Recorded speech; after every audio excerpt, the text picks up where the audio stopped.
ലോകമെന്നും പ്രാർത്ഥിക്കുന്ന മനുഷ്യന് നേരെ വിരൽ ചൂണ്ടിയിട്ടുണ്ട്. ദൈവസന്നിധിയിൽ ഉപവസിക്കുന്ന മനുഷ്യനെ ചോദ്യമുനയുടെ മുൻപിൽ നിർത്തിയിട്ടുണ്ട്. പ്രാർത്ഥനയ്ക്ക് നിനക്ക് എന്തുത്തരം കിട്ടി? ഉപവസിച്ചിട്ട് നിനക്ക് എന്തു മാറ്റമുണ്ടായി?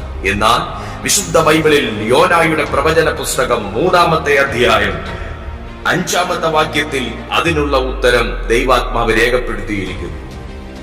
യോനായുടെ പ്രവചനത്തിൽ